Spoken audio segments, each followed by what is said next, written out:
Thank you, Daniel, for sharing another Sunday with us. And as I look out today in Unity Hall and see each of the Save Your Seat pictures that are out there, I'm so excited that pretty soon we will be sharing space here again in Unity Hall. So if you missed the announcement earlier, today opens up our registrations for that May 2nd service, and you can go online and do that as soon as service is done. Today we are starting a whole new series, 6 weeks, called Dare to Dance Again. And as you see behind me, there is an array of umbrellas. I picked out the biggest one. And maybe you remember the song, Gene Kelly, I'm singing in the rain, just singing in the rain. What a glorious feeling, I'm happy again. It's that idea that we can sing and dance in the rain and that we have an umbrella that can protect us, even if it is not a physical umbrella. In fact, what we're here to talk about is that spiritual umbrella that we have that protects us so that we can find a way to dance and move through life no matter what is happening around us. And after this past year, I'm ready to sing and to dance again. We are here to dare to dance again. As I've been thinking about this week, this is something that has come up for me, and so maybe you'll recognize it. There's something that happens in our world. It's usually something traumatic. Oftentimes when we lose somebody we love and we're going through that process of grieving, it may be the loss of our health, it may be the loss of our job, some kind of a loss that we go through, the loss of being able to gather, for example, that grief process that begins within us. And as we're moving through that grief process, something comes along that makes us smile again, that makes us laugh again. And I don't know about you, but I've had the question as I've gone through that, is that all right to do? Is it all right to experience joy within myself when, we're going through this worldwide pandemic where now nearly 600,000 Americans have passed away? Is it okay to laugh again when I've lost someone that I love? We have these questions that we have to take a look at that. When is it okay to be happy again? When is it okay to express that joy again? Does there come a time where I shouldn't express that inner urge as it arises? So that's the one hand of daring to dance again. But I'm also clear that there have been times in my life where a tragedy is occurring in my life, something challenging, something that has me in that place of grief, and I feel like I have to put on the smile, I have to put on the joy, I have to put on the dance to get everybody to see and believe that I'm okay. And so I think part of this daring to dance again is daring to dance between those two perspectives. It's perfectly wonderful to celebrate the divinity that is here now, present, no matter what is occurring in my life, in your life, in our collective life. And it's also perfectly okay if we're not feeling that sense to not feel that sense, to not have to paste a smile on our face, to not have to respond with, I'm fine, when we're not. That too is part of the dance with the divine. So this series is going to be an examination of all of that. And today we begin with the dance of love. It always begins with love, doesn't it? I've been listening over the last month or so to several podcasts from Father Richard Rohr, and I was listening to one this week in which he was asked how he would define love. And Richard's response to that was that he would define love as a givingness. I hadn't thought about love from that perspective before. I've thought about love from the perspective of being willing to see that each one is divine, being willing to see the good within each situation, but I hadn't thought about it in terms of a givingness. And I became aware in my own life of the many times that I have been in this place of love, but rather than being in a place of givingness, I've been in a place of withholdingness. That reminded me of the idea in A Course in Miracles, which says that there is only love and a call for love. And we can't meet a call for love with a call for love. And A Course in Miracles defines a miracle as any time that love is received and exchanged and that transformation occurs. And there is no order in miracles. It can be as small an exchange or as large an exchange as long as love is given and exchanged. So rather than meeting a call for love with a call for love, being stuck in my defenses, being stuck in my withholding, being stuck in my unforgiveness or in my blame or in my victimhood or in my anger or fill in the blank, I'm going to choose to be giving love, not withholding. And I really like that idea, that love is a givingness. Because that, to me, totally, perfectly expresses the divine in my life. What can God do but continue to give and to give and to give? To give wisdom when I need wisdom, to give strength when I need strength, to give understanding when I need understanding, to give a beautiful divine idea when that is needed. God never withholds from us, even as we've been taught, perhaps, that he does. You know, that punishing God. That God who will love us when.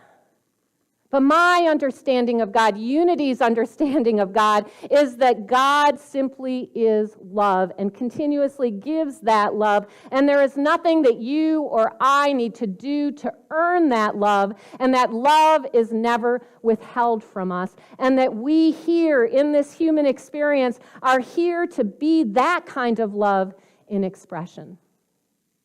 Where am I in any given moment? Am I giving? Or am I withholding?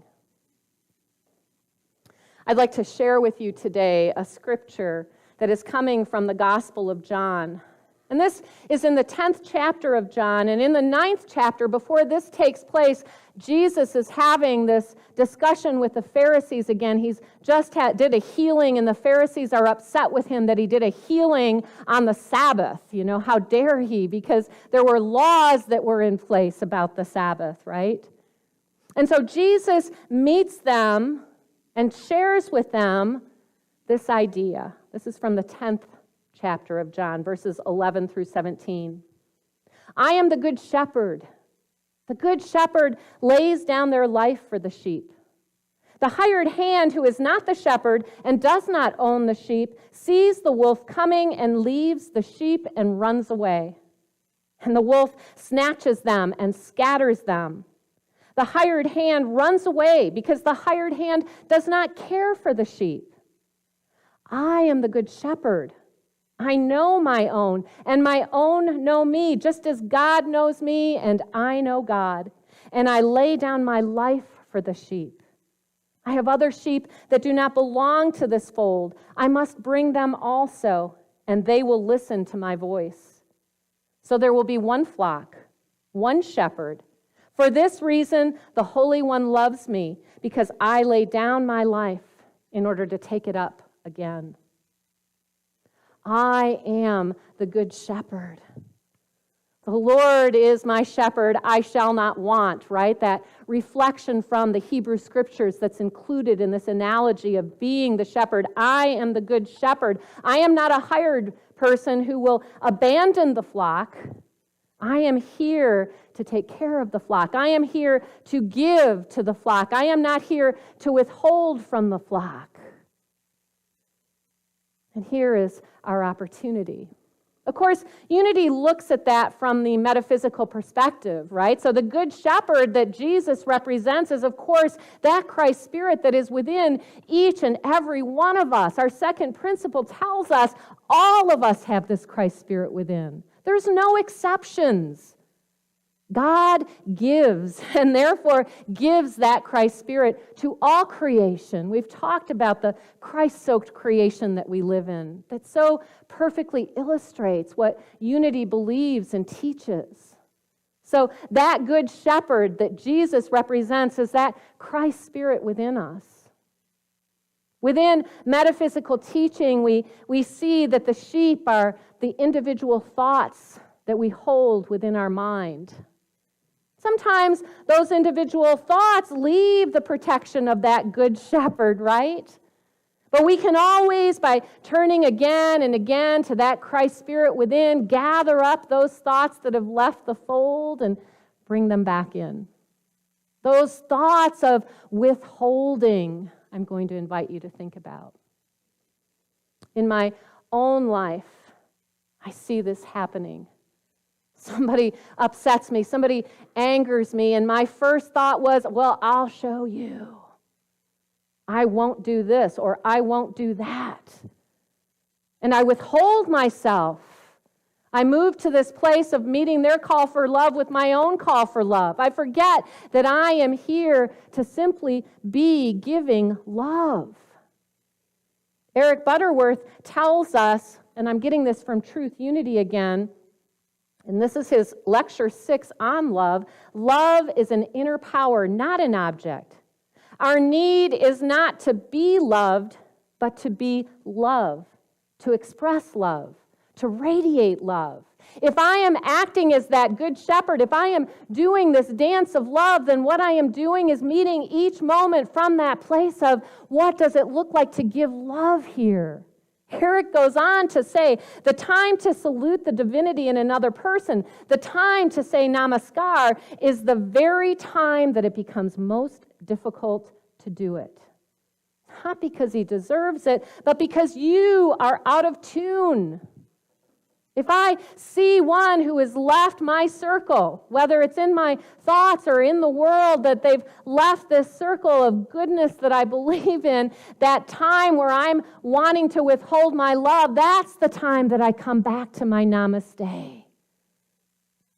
It's so easy to meet people in the sanctuary here, to meet people that we love and appreciate in any moment, to say, namaste, friends, namaste. Now think about the person that is hardest for you to love. The person that has shown up in your life and in your world that you think, I don't know about here. Here's that sheep that has left the circle. Here's that one that we are also called to continue to give to in this dance of love, not withhold from. The very time that it is the most difficult to do so, that's the time that we are called to give. Eric Butterworth goes on to say, what Jesus is really saying is that you should love because when you are not giving expression to love, you are out of the flow of the cosmic process of love, out of the flow of the divine rhythm, the divine dance of love. And it is such a dance. Now, I also feel like what I need to say here is that this does not take away from the understanding that sometimes we need to create healthy boundaries for ourselves so that we do not add or continue to add to the dysfunction that might be taking place within any given relationship. But can I do so in such a way that I am not withholding myself, but continuing to give myself to the other person? What does that look like then? We're called to love ourselves as well. So I need to give to myself this healthy boundary. That's loving of myself. But as I do so, I can continue to hold that other one in this place of namaste, in this place of knowing that that divine power and presence of love is there within that one. I call it forth within that one. I hold you in that place of possibility. I don't withhold my thoughts and ideas from the truth of who you are, giving into the idea that you are less than divine. That's how we can continue the dance of love even when we've had to create healthy boundaries for ourselves.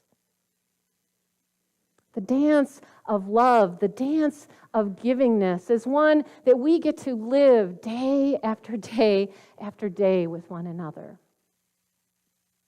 This week, we are also celebrating Earth Day. I think about a year ago and my message on this day a year ago when the entire world was shut down during this time. We were all withholding from being with one another, but yet we saw the beauty of what was being expressed out in the world of nature at that time. Remember how the air was clearing up and we could see from cities scenes that hadn't been seen in decades. We could see wild animals coming into places that they hadn't been in because it was so filled with human activity. We could see how quickly our planet could begin to heal from the activity of humankind upon it. And I said at that time how I hoped that we would take this time to consider what a return to normal would be. That maybe this was a time for us to examine that and look at that. And so as we approach Earth Day of 2021, I'm just wondering for myself and for you, how have you made changes? How have you used this last year to consider our impact here on planet Earth? To celebrate that divine life that is within all of creation. To give yourself in a perhaps new way to honoring the sacredness of the life here on Earth. Each week during this series, I'm going to introduce somebody that represents beautifully whatever it is that we're talking about this particular week. And so for this dance of love, as we think about our earth and our environment and our planet for this Earth Day, I'm going to bring up somebody that I'm sure you've heard about and is not without controversy, and that is young Greta Thunberg. When Greta was a young child, she became aware of what was happening on the earth, of the ways that the earth was being impacted by our humanity.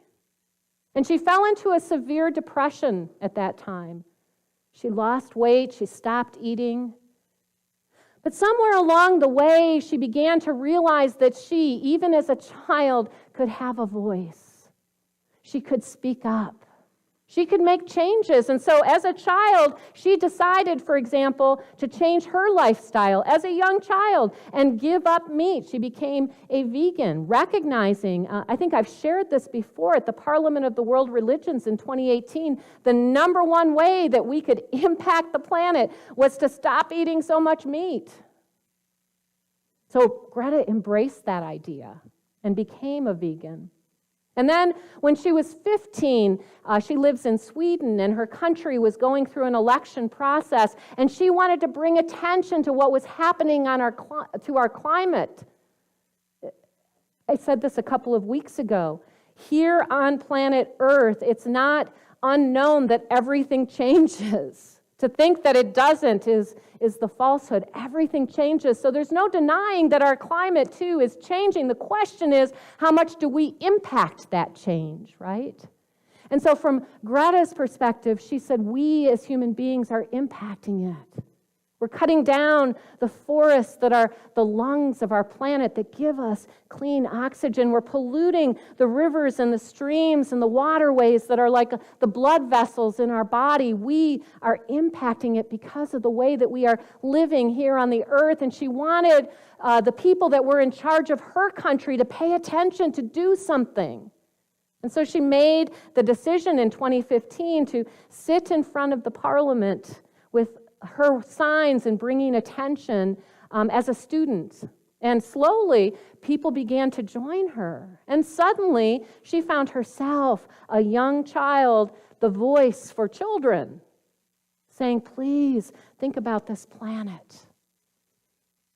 Now, I share that with you because you may or may not agree with those ideas. But I'm hoping that what you can see in this child is that Greta has given herself fully, given to her love for this planet. And in the giving of her love for this planet has listened to that voice within her that has said, this, Greta, is yours to do. And it doesn't matter if anyone else agrees with you, makes fun of you, or joins you. This is yours to do, to give yourself to this idea. And that's what I want you to hear. How can you give yourself fully to this loving wisdom that is within you, that is encouraging you to move beyond the comfort zone of your life? As the good shepherd moved beyond the comfort zone of those sheep and went out to gather the sheep that was lost in the world where danger was happening, you and I are called to release our comfort zone, to listen to what love would have us give to life. To say, I will no longer withhold from others, but I will see and dance with each one, no matter what is occurring from this place of namaste. Recognizing you are divine and I am divine, and I can only meet you from that place of our divinity and love so that we can transform our experience here on planet Earth. You know, Unity does not teach that we are waiting for heaven someday. We are creating heaven here now. And so, of course, that dance of love, that dance of not withholding, that dance of givingness, that dance of boldness, that dance of courage, that dance of finding our voice and speaking out our truths requires practice. And so here's our practice for this week. What would your life look like if you sought each day to dance the dance of love? What would your life look like to dance to the rhythm of the love of God moving in your life? Take time each day this week to contemplate those two questions.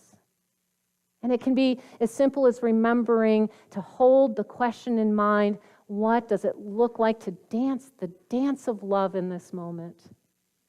Contemplate the ways in which you can serve others in love. Remember, love is a giving, not a withholding. And set an intention on how you will dance to the rhythm of divine love this week. Take action each day to be that rhythm of love expressing. And again, if you can remember this in the moments that it's the hardest to remember it, to step in and recognize that the protection that you have is that Christ Spirit within. It's giving you the answers. It's providing the inspiration. It's strengthening you, uplifting you, helping you, supporting you. We are not in this alone. We can dance the dance of love, knowing that that good shepherd, that I am presence, is dancing with us and showing us the way. Thank you. Oh, I want to mention one of the things that we're going to do, because you know when we come back in May, things are not going to be the same. We're not going to have fellowship right away, but we have a dance party planned to go with this series. So starting May 2nd through those 4 weeks that this series is continuing, we're going to meet outside after service. We're going to see that there's no rain, and we're going to dance together for about a half an hour. And we would love for you to come join us, not only here in Unity Hall for Sunday services, but then to stay with us afterwards to have a dance party. And we'll share some more about that. There's more information on our website as well. Thank you, friends. I look forward to seeing you all here dancing with me in 2 weeks. God bless.